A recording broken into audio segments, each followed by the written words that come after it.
માંડવી તાલુકાના શેરડી ગામના સરકારી જમીન સર્વે નંબર 855ના રેવન્યુ રેકર્ડમાં છેડછાડ કરીને કરોડો રૂપિયાની સરકારી જમીનને વેચી પાડી। આ બાબતે ભાવેશભાઈ સધાર દ્વારા તંત્રને લેખિત રજૂઆત કરવામાં આવી, પરંતુ હજી સુધી તંત્ર દ્વારા કોઈ પગલાં લેવામાં આવ્યા નથી એવું ભાવેશભાઈ સંધારે મીડિયા સમક્ષ જણાવ્યું।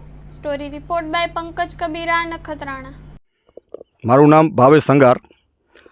અત્યારે આપણે જ્યાં સ્થળ ઉપર ઊભા છીએ માંડવી તાલુકાના શેરડી ગામ એક સરકારની જમીન છે અને સરકારની જમીન ઉપર ખોટા એક લેખભાગુ તત્વો જે ભૂમાફિયાઓ કહેવાય એ સરકારની જમીન ઉપર ખોટા દસ્તાવેજ કરી ચતુર્દિશાઓ બનાવી વેચી પાડવામાં આવેલ છે અને 855 સર્વે નંબર જમીનના છે, જે મૂળ સર્વે નંબર છે ત્યાં સર્વે નંબર બીજી જગ્યાએ છે ને આ લોકોએ આપણે ઊભા છીએ એ સ્થળ પર બતાવી અને કરોડોમાં જમીન વેચી આપવામાં આવેલ છે।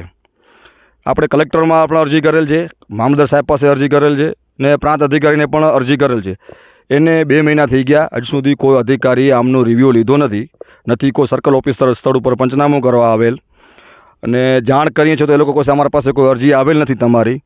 તો મારે તો એવું કહેવાનું લાગે છે કે અધિકારીઓ પણ આનામાં સંડોવાયેલા લાગેલ છે ને મારા પાસે આખી આ જમીનના પૂરા આધાર પુરાવા છે કે આ જમીનના 3 વખત દસ્તાવેજ થયેલ છે, એનામાં 2 વખત દસ્તાવેજની ચતુર્દિશાઓ સેમ છે ને જ્યારે આ લોકો 2025માં જમીન વેચી છે ત્યારે આ લોકો ચતુર્દિશા બદલાવવામાં આવેલ છે આ લોકોની અને એક ખોટી ડીઆરઆર ઓફિસમાંથી માપણી સીટ ઊભી કરવામાં આવી છે, જેના ડોક્યુમેન્ટ જાણવામાં આવેલ કે આ નંબરની કોઈ પણ અહીંયા સીટ બનાવેલ નથી।